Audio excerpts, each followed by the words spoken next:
Allez les amis, on va refermer cette page actualité parce que il y a quand même quelque chose d'assez intéressant à analyser, je trouve. Notre Ligue 1 et le classement actuel. J'ai pris l'initiative de vous mettre les 8 premiers et après, vous voyez, par rapport à la dernière fois, j'ai été chercher un peu plus haut pour qu'on voit Nice. Donc, vous voulez commencer par le haut ou par le bas? Moi, franchement, Manu, j'aurais pu faire un rage kit parce que ne pas avoir mis le neuvième, est-ce que c'est pas une attaque personnelle, Manu? Je sais pas comment, voilà. Il n'y avait plus de place. Il y avait plus de place. Non, non, mais le vrai point de ce classement, c'est la première place, hein. C'est quand même assez incroyable.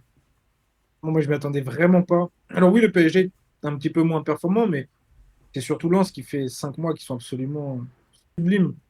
Euh, Franchement, je m'y attendais vraiment pas. Je m'y attendais même pas dans le top 6. Alors que ce soit premier après 16 journées, pour moi, c'est lunaire. Et c'est totalement mérité parce qu'ils ont enchaîné 5 mois absolument parfaits, que ce soit dans la gestion de Sage ou dans les individualités qu'ils ont trouvées avec Udol, avec Hudson Edouard, avec Florent Thauvin, avec Sangaré. Donc au final, c'est une énorme surprise, mais c'est la preuve d'un très très bon travail et, euh, et d'un attaquant qui était un petit peu oublié avec Hudson Edouard, mais là encore ce week-end qui met un doublé extrêmement important et qui montre qu'il est très très intéressant. Pour moi, c'est vraiment l'énorme surprise de ce classement, c'est la première place. Et Tu enchaînes? oui, Non, bah vas-y, je hein, crois je que tu t'en voulais prie, dire quelque Laurent, chose. hein. Non, non, vas-y, dis quelque chose. Vas-y, je te laisse. Bah, c'est vrai que je vais Voilà. pas revenir sur le fait que l'OM a loupé le coche au moins 2 fois, je crois. Mais bon, ça, hein, écoute, je suis pas non plus là à tirer sur ce qui se passe à l'OM, bien au contraire. Faut pas oublier ce qui s'est passé, genre pour le premier match, par exemple.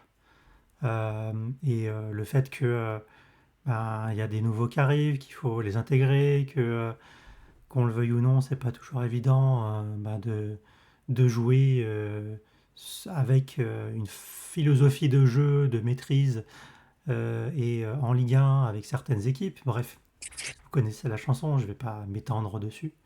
Moi, je suis assez content sur, bah, évidemment, Lens. Ça fait plaisir parce que, ouais, ils ont quand même vécu une superbe, ouais, une superbe saison. Mais après, ça a été très compliqué. Et puis voilà, on se demandait s'ils n'allaient pas continuer à végéter en fait. Parce que au fil des saisons, ben, ça perdait du terrain quoi, hein, sur le top 3. Ça finissait 4, 5, 6, tout ça. Donc ouais, très content pour les Lensois. Mais bah, je suis très content pour Lyon, pour Rennes aussi. euh, Parce qu'au final, voilà, avec les moyens mis, c'était vraiment, pour moi, inconcevable que toutes les saisons, Rennes se ramasse en fait. Bah après, voilà, vous allez me dire ce que vous en pensez, mais et Strasbourg aussi, hein, voilà. Euh, Clairement, là, moi, je trouve que il y a quand même des équipes. On parlait il n'y a pas si longtemps qu'il y avait le PSG et les autres. Bah, mine de rien, ça commence à bien travailler en Ligue 1 chez les autres, chez les concurrents. Et c'est des vraies locomotives, ces équipes-là. Et je trouve que ça relève le niveau de la Ligue 1, donc je suis très content pour ça. Et après, on parlera des autres. Hmm. Alors, moi j'ai été chercher, parce que tu nous menaces, Nico, et la semaine dernière, tu nous as menacé dans nos pronostics en disant que tu allais ressortir les bandes. Voilà, voilà. Moi, j'ai été chercher mon pronostic, parce que je l'ai mis de côté. C'est je le répète, le 9 août. Donc, on est très, très loin de la fin du mercato. Et autant, à l'instant T, hein, évidemment, je me suis quand même pas mal planté sur Monaco, que j'avais mis troisième, ou Brest, que j'avais mis huitième. J'avais mis Lyon 4 et Lens 5. Alors, ils sont plus, enfin, notamment Lens est évidemment plus haut. Mais sur Lyon cinquième, il y a rien de déconnant parce que je pense qu'ils ont vraiment une équipe qui est, qui est limité, mais ils ont fait un vrai travail et autant pour faire un petit parallèle avec Nice, je pense il y a un vrai groupe à Lyon. Voilà, ils sont soudés entre eux, ils ont réussi à construire quelque chose et même s'ils ont, voilà, en termes qualitatifs et quantitatifs, c'est pas exceptionnel partout, mais on voit à l'image d'un Niakhaté qui fait une super première partie de saison, alors que l'année dernière c'était catastrophique. Il y a quelque chose à Lyon qui me fait dire qu'ils peuvent aller, ils peuvent maintenir en tout cas cette place dans les 5 premiers. Lens, Pierre Sage, on le connaît. Il a construit un groupe. Alors, en termes de coaching, de tactique, il n'y a rien d'exceptionnel. Et voilà, mais c'est d'un réalisme. C'est euh, c'est impressionnant, quoi. Parce que en fait, les matchs sont même pas très intéressants, je trouve, à regarder, pour être très honnête. Moi, en tout cas, c'est mon avis. Parce que tu connais la compo, tu connais les choix tactiques, tu connais tout à l'avance, tu connais limite les remplacements qu'il va faire. C'est-à-dire qu'en gros, il va faire sortir un Thomasson à la 80e ou à 90e. Tu sais que Saïd va être le premier attaquant à sortir et qu'il va mettre un coup Guy Lavogui, un coup Sima, un coup Fofana, mais généralement c'est Guy Lavogui. Que à la fin du match, il fait sortir Edouard pour donner un petit peu de temps de jeu à Fofana. Que tu as par parcimonie un petit coup Bermond, quelques minutes, un petit coup Bulatovic, un petit coup Silla. Mais donc il y a rien de surprenant, mais ils sont d'une efficacité redoutable. Ils ont un très bon gardien, ils ont une assise défensive. Tu perds Gradit, tu mets Gagnou, tu vois quasiment pas la différence. Et puis ils ont ce petit grain de chance, je trouve, qui fait que quand ce qu'on disait tout à l'heure sur le penalty de Marseille, quoi. C'est quand le penalty doit être sifflé pour Lens, et ben il est là, il est sifflé pour Lens. Et quand il doit être annulé, et ben il est annulé contre l'équipe que joue Lens. Le poteau, il va être rentrant au lieu d'être sortant. C'est voilà, le centre, il va atterrir sur la bonne tête quand il y a un joueur au milieu de quatre. Enfin, je pense à ça parce que c'est le deuxième but d'Edouard. Alors, le centre de Udol est splendide, hein, les deux centres. Et le deuxième but, je crois que t'as quatre Niçois et le ballon atterrit sur la tête d'Edouard, qui sait bien se placer, etc. Voilà, mais tu mets un centre dans une zone, tu mets pas forcément. Peut-être que Beckham arrivait à le mettre sur la tête, voilà, mais je pense pas qu'Udol ait les qualités de Beckham. Il y a tout qui tourne en leur faveur. Ils ont une dynamique qui est assez incroyable, limite une dynamique, de champion, quoi, quelque part, parce que moi, ça me fait penser vraiment à la saison de Montpellier, quoi.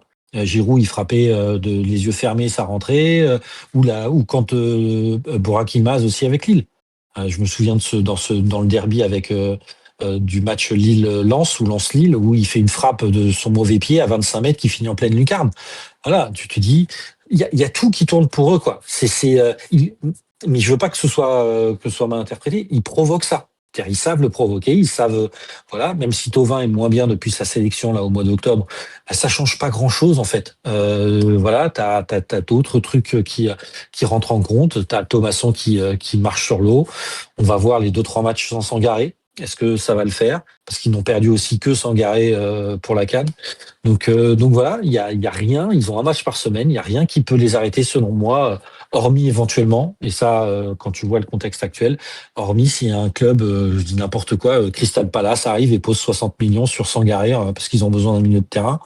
Voilà, ou que il y a un club qui se réveille, pareil, un Anglais qui dit bah tiens, Hudson-Edouard, allez, voilà 25 millions pour Hudson-Edouard, on vous le récupère, quoi. Mais sinon, je vois pas ce qui pourrait empêcher Lens de se maintenir au minimum dans les 4 places pour la Ligue des Champions, en tout cas.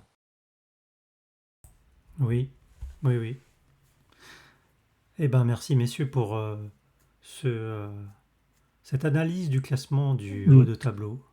Après, je vais juste, je suis quand même très surpris de Monaco qui soit pas, enfin voilà, c'est pas une attaque, hein, c'est vraiment. Je m'attendais vraiment à ce que à un Monaco avec ses certitudes et ses habituels errants sur certains trucs, un peu comme ce que j'avais dit sur le match à Brest, où je les voyais tellement me perdre contre. Mais tu vois, c'est un truc.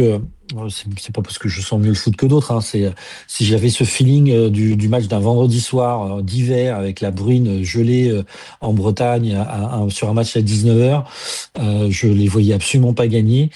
Mais je voyais pas Monaco si bas parce que moi je les avais mis troisième et je pensais vraiment qu'avec les joueurs qu'ils avaient, voilà, ça.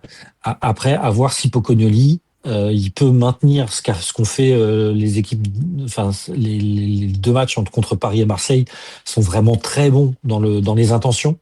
Dans la réalisation face à Marseille, ça a été vraiment le côté qui a pêché, mais dans les intentions, le match contre Marseille est topissime. Et je repense au match contre c'est comment Pafos, c'est ça, en Ligue des Champions, Manu? Ouais, Ouais. Où là, tu sentais qu'il n'y avait pas les intentions et que le 2-2 était limite scandaleux. pas mérité pour Pafos qui aurait peut-être pu aller chercher les 3 points sur ce match-là. Mais vraiment, les matchs contre Paris et Marseille, et si Pocognoli arrive à faire en sorte de leur faire comprendre que les matchs qu'ils font contre Marseille en prime time ou Paris, voilà, ces matchs-là, ça doit être la même chose contre Angers, contre Nantes, contre machin. Il n'y a aucune raison que cette équipe, avec la qualité qu'elle a, ne remonte pas dans le classement. Après, c'est sûr que voilà, Biret, quand il a une occasion, faut qu'il la mette, et Balogun aussi, même si ça va mieux, Balogun. Voilà, je voulais juste parler de Monaco. Mais vas-y Manu, je t'en prie, hein. Réponds. Non, mais c'est une saison compliquée, il y a eu le changement de coach, et ça, forcément, il y a eu trop de recherches sur ce qu'ils ont voulu faire, sur trop d'essais, donc forcément, tu perds trop de points, et dans le haut de tableau, ça va assez vite, donc au final, ils sont largués sur leurs objectifs, et je pense pas qu'ils arriveront à revenir sur le podium, ça c'est une certitude pour moi. Après, sur la course à l'Europe, ils sont toujours là, mais c'est une saison qui est beaucoup moins bonne parce que quand tu sors de 2 podiums, que tu te qualifies l'année dernière après les groupes de Ligue des Champions, tu as forcément d'autres attentes, mais là, ça a été très mal géré. Ça a été très mal géré. Le changement de coach, il a été très mal géré parce que tu ne savais pas ce que tu voulais, tu ne savais pas que tu cherchais. Donc au final, ben, en pleine saison, tu perds beaucoup trop de points. Donc c'est assez logique. J'espère qu'ils vont recommencer un nouveau projet pour l'année prochaine, avec vraiment un vrai mercato pour un nouveau projet. On verra. Mais cette année, c'est trop compliqué. Puis, enfin, là, je vais te citer Manu, hein, comme source. Je me souviens que tu as dit quelque chose qui m'a marqué. Adi Hutter est arrivé avec des intentions, genre 3 derrière. On lui a fait comprendre qu'il fallait qu'il joue à 4. Et au final, on dit au revoir à Adi. On va chercher un mec qui joue à 3 derrière. Pourquoi? Pourquoi? Dites-moi pourquoi. Pour les faire passer à 4 derrière, compte pas faux. Mais ça n'a pas de sens. Ça n'a aucun sens. Mais parce que ça, c'est ça le projet sportif. Qu'est-ce que tu fais? Qu'est-ce que tu veux faire? Et ça, il n'y arrive pas. Le propriétaire n'y arrive pas. J'ai l'impression limite qu'il s'en fiche. Ce qui l'intéresse, c'est un club qui coûte de l'argent parce que c'est un club où tu n'as pas tellement de rentrée d'argent. Puis il a des salaires assez importants. Donc la seule obsession du propriétaire, elle est sur est-ce que je vais pouvoir vendre mes joueurs? Est-ce que je vais pouvoir me qualifier en Ligue des Champions pour gagner l'argent de la Ligue des Champions? Non, mais c'est pas comme ça. Pour arriver à tout ça, tu dois réfléchir à un projet, à un coach, à un staff, à un directeur sportif, à à des kinés, à un secteur médical. Et tout ça, il y a rien. Ça tient sur très peu les performances de l'AS Monaco, sur du talent individuel. Et donc, c'est pas suffisant. Donc, c'est normal que cette année, avec tout ce qui s'est passé dans ta recherche de ton projet, c'est normal que ça soit pas une bonne saison. C'est pour ça que maintenant, il faut que ce soit le cas pour l'année prochaine et pour un nouveau cycle. Donc, on verra. Oui. Bah, en tout cas, j'espère hein, que Pocognoli est l'homme de la situation. Moi, j'ai trouvé comme Laurent que c'était un vrai bon match de l'ASM et toujours la même problématique. Quand ils sont en mode sénateur, c'est compliqué, quoi. Donc, ouais, ça reste Monaco et la vie est belle à Monaco, quoi. La dernière saison qu'ils ont fait toute la saison dans une constante, c'était avec Jardim et Luis Campos. Et ces deux gars qui détestent perdre. Ces deux gars qui aiment beaucoup le foot et surtout qui mettent une pression constante. Et quand tu as cette pression constante, tu ne peux pas avoir de relâchement. Euh, C'est des, c'est des entraîneurs qui sont très proches de leur groupe, euh, qui sont très proches de leurs joueurs. Et quand tu as cette pression constante, tu as forcément des joueurs qui sont constamment sous pression et qui ont constamment envie de, de, de faire des performances. Et c'est le seul moyen. C'est le seul moyen parce que si tu n'as pas ça, tout le monde s'en fout. Mais les joueurs, quel intérêt ils ont à faire tous les matchs à la même intensité, à vouloir gagner tous les matchs? Ils n'en ont aucun. Ils n'en ont aucun parce que de toute façon, ils savent qu'ils ont exactement la même fiche de paie en faisant que 15 matchs au lieu de 30. Et surtout, ils savent que le recrutement global actuellement, dans le monde, il est fait soit sur des jeux d'agents, soit sur des séquences. Et donc, ils n'auront pas de problème à trouver un autre club. Donc, au final, si tu n'as pas ces personnes-là qui mettent la pression constamment, qui créent quelque chose pour que tu puisses faire une saison entière, ça ne peut pas arriver. Et aujourd'hui, il n'y a pas du tout les conditions pour que ça arrive. Moi, je m'en suis rendu compte quand j'ai suivi vraiment les 2 saisons. C'était 2 bonnes saisons. Ils font 2 podiums. Il y a vraiment des très bons matchs. C'est une des meilleures équipes en Europe à domicile. Il y a des très bonnes choses. Ça a marqué beaucoup de buts. Mais il y avait toujours ce plafond parce qu'il n'y avait pas dans le club, autour du groupe, une personne ou plusieurs personnes capables de mettre une pression constante comme ont pu le faire Campos et Jardim. Et donc, ça ne peut pas aller plus haut pour l'instant. Ouais. Est-ce que on parlerait pas de ce qui se passe tout en bas? Genre, j'ose ouvrir la page OGC Nice. J'ose. Il y a peut-être Mm. pas tant de choses que ça à dire, hein, parce que est-ce qu'on a besoin de tirer sur l'ambulance? C'est une bonne question. Est-ce que vous pensez réellement que ce Nice-là, il peut descendre? Est-ce que vous le pensez? La question est ouverte. Oui, voilà. La réponse est. Je pense et vraiment qu'il y a une cassure dans le groupe. T'as des échos qui laissent à penser. Moi, je suis très surpris du silence d'un Dante, qui est quand même un joueur à Nice qui est essentiel dans ce Nice. Et le fait qu'il soit silencieux, qu'il ne défende ni son coach, ni son club, ni ses coéquipiers, je trouve ça assez surprenant. Et pour moi, ça sous-entend que en fait, il y a pas de groupe, qu'il y a une vraie cassure, que ce soit avec le coach, avec la direction, enfin voilà, il y a un truc qui fait que ça pue, mais vraiment c'est nauséabond et je vois pas comment Franck Hez resterait. Je me pose vraiment des questions sur l'avenir de ce club, s'il n'y a pas quelque chose qui change rapidement parce qu'ils vont tout droit dans le mur là. Voilà. Manu, hein, je t'en Ouais, prie. non, mais c'est inquiétant. C'est inquiétant. Et surtout, ce qui est inquiétant, c'est qu'il n'y a aucune réaction de la direction, totalement absente. Tu sais pas ce qu'ils veulent faire. Tu sais pas s'ils veulent prendre un nouveau coach pour essayer de continuer avec ce groupe-là et d'obtenir quelque chose de ce groupe-là, ou s'ils vont partir sur le mercato, sur un achat de 10 joueurs pour remplacer tout le monde et laisser Francaise. Tu sais pas du tout. Là, aujourd'hui, c'est le chaos total parce qu'il n'y a aucune direction qui est prise. Donc, tu laisses la situation pourrir totalement. Tu laisses un Franquès qui est visiblement n'a plus trop envie d'être là parce qu'il en a marre. Tu laisses des joueurs qui ont tous les droits et qui font ce qu'ils veulent parce qu'ils ne veulent plus être sous les ordres de Franquès, visiblement non plus. Donc, c'est très compliqué. La situation aujourd'hui, c'est 9 matchs, 9 défaites. Donc, à ce rythme-là, oui, ça va très vite se rapprocher du plus bas de la dernière place si tu continues comme ça. Maintenant, le dernier match à Lens, c'était un tout petit peu mieux. Il a trouvé quelques Mm. joueurs volontaires, mais ça suffit pas. Ça suffit pas. Donc, il va falloir, en fait, il faut vraiment que la direction elle prenne une décision. Soit c'est l'entraîneur qui part, il lui paye ses indemnités, ce qui est logique, parce que quand tu fais signer un contrat à quelqu'un, si tu veux le virer, tu lui payes ses indemnités, c'est la base. Donc, il faut décider. Sinon, ils laissent Francaise et ils font un énorme mercato où ils recrutent énormément de joueurs et ils refont une équipe. Et là, ça ira mieux parce que quand tu as ces moyens-là, tu as de quoi reprendre quelques points et donc ils se sauveront. Peu importe la décision, pour moi, ils se sauveront. Mais le problème, c'est que s'ils ne prennent pas de décision et s'ils restent comme ça, ouais, ça peut devenir très, très compliqué. C'est mon inquiétude. Vraiment, je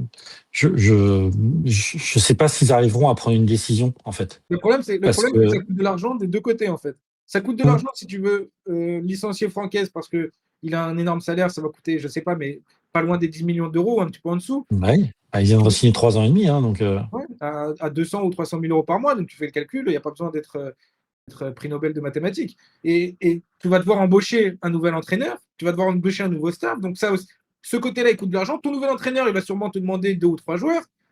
Si tu te mets d'accord avec lui pour pouvoir en recruter 15, Et si tu décides de laisser Francaise et de recruter à donf sur le mercato, parce que lui, Francaise, il n'en peut plus de son effectif actuel, euh, il a dit, moi j'ai demandé des trucs, mais le club ne pourra pas. Ça a l'air de dire, il me faut un nouvel effectif, quoi.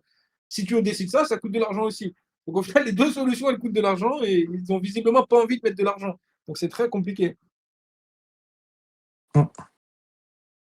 Donc voilà, tu as ta réponse. On est très Oui, pessimiste s'il y a oui, pas de- d'actes forts qui sont pris, hein, quitte à. Ah, mais le problème, c'est que tu as un propriétaire du club qui veut pas mettre 1 euro et je pense qu'ils veulent surtout pas mettre 1 euro pour licencier un coach. En plus, tu vas chercher qui? C'est pas, on n'est pas sur t'es dans une multipropriété, mais t'es pas dans une galaxie comme Manchester City qui peut aller te chercher qui va à chercher l'image Castro. un Rosenior ou voilà. Donc non, non, mais voilà, tu vas chercher des coachs dans ta galaxie que tu connais et tout ça, mais là, Ineos, voilà, ils sont concentrés sur United, voilà, qui vient de se prendre un deuxième but égalisateur par Bournemouth. Et puis, bah, tu sais pas ce qui va se passer, mais s'il n'y a pas de décisions qui sont prises, ça va être catastrophique. Voilà. Moi, je m'attendais vraiment à ce qu'il y ait un Dante qui prenne la parole à un moment et qui mette enfin, qui tape du poing sur la table, quoi. En Ouais, je disant, comprends. voilà, en gros, je suis le capitaine historique, donc je peux pas laisser faire ça. Et donc, faut que j'intervienne et on va arrêter les conneries maintenant. Donc, Mofi, Boga, machin. Enfin, faut quand même réaliser que le coach, il a passé son lundi matin au commissariat pour faire un témoignage sur les incidents devant le centre d'entraînement. Donc, Oui, c'est pas vraiment le rôle d'un entraîneur. oui, totalement, ouais. C'est pas un agent de sécu, c'est pas, oui, c'est pas tout ça, malheureusement. Mm. Allez, on va essayer de parler plus sportif. On va parler du PFC. Euh, Moi, je trouve que il y a beaucoup d'attentes, énormément de regrets pour l'instant. Euh, Il y a aussi le fait que au dernier match, il y a un absent qui est Lesmelou. Enfin, on a l'impression que il y a quelques individualités au sein de cette équipe, mais ça fait pas vraiment une équipe de foot. Une équipe. Voilà. Est-ce que vous avez la même lecture que moi? Vas-y, Manu, je te laisse commencer. Oui, oui, pour moi, il y a un peu de ça peut-être, mais il y a surtout une défaillance des individualités.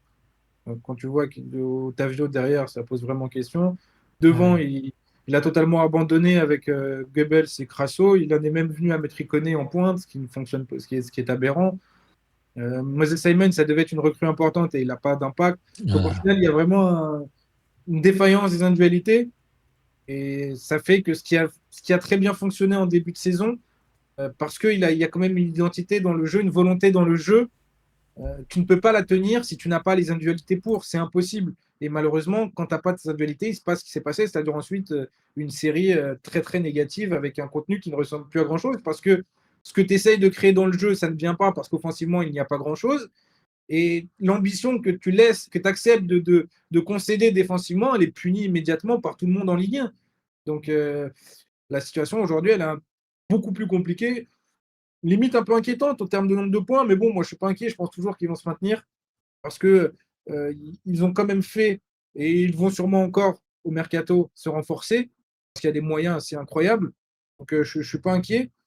Mais bon, ça montre aussi que c'est pas parce que tu arrives en Ligue 1 et que tu recrutes 5 joueurs entre 7 et 18 millions d'euros, là pour le coup, Otavio, que tu vas être dans le top 4. Non, c'est c'est pas suffisant du tout. C'est pas suffisant du tout. Quand tu vois que Strasbourg est septième alors que ça fait deux mercatos qui mettent 130 millions d'euros, ça suffit pas.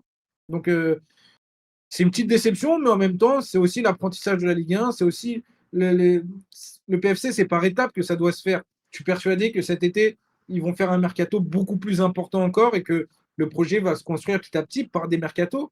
Donc, on verra. vas-y Laurent. Bah oui, non, il y a eu, trouve des bonnes idées de recrutement comme Amari Traoré, qui pour moi est voilà. Après, il faut aussi prendre en compte que le club va être impacté de 5 départs à la CAN.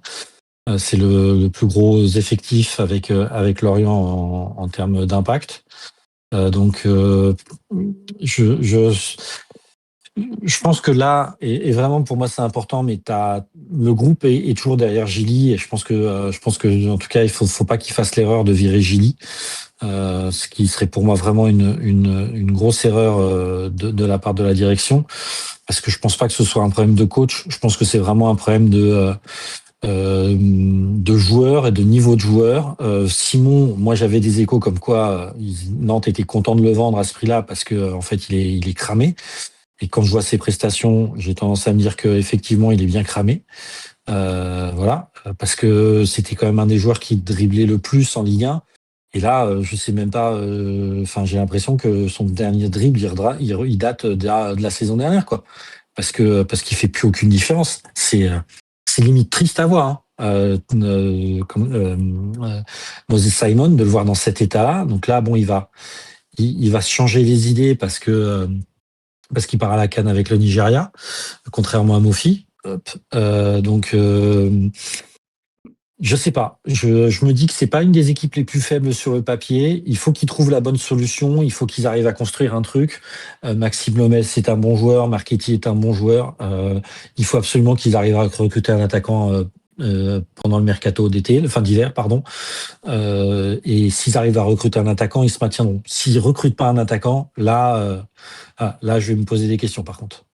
Je pense que c'est ça qui est le plus inquiétant. S'ils n'ont pas un neuf devant, parce que quand tu es obligé de mettre Iconé, c'est vraiment que tu es en galère, quoi. Je veux dire, encore une fois, je cherche pas à refourguer, hein, mais un Neil Maupay ferait pas de mal à cette équipe, comme il ferait pas de mal à Nantes ou à d'autres clubs en Ligue 1, hein, À Nice. parce que oui, il ferait. Non, je le vois pas aller à Nice là, vu Plaisante. tout ça, mais Oh. non, mais pour des, non, mais d'un point de vue enfin, d'un point de vue sportif, oui, il ferait du bien à Nice, hein, mon père. Oui, je sais. Là, je parle vraiment que sur les tracks sportifs. Hein. Donc bon, à voir. Ou Mais à bon, Lyon, faut qu'ils prennent peut-être. un attaquant. Non. J'arrête avec mes blagues vaseuses. Ok, bah ouais, je pense qu'on a tout dit sur le PFC. Est-ce qu'il y a besoin de parler du hack? Non? Parce qu'on en a déjà parlé tout à l'heure un peu en substance, mais si vous voulez revenir dessus, on peut. Sinon, on va s'attaquer au trio, non pas de tête, mais de l'arrière. Le trio descendant, messieurs. Avec, bon, j'ai envie de vous dire, un Metz qui avait une série de victoires, ben, finalement qui est rentré aussi dans le rang.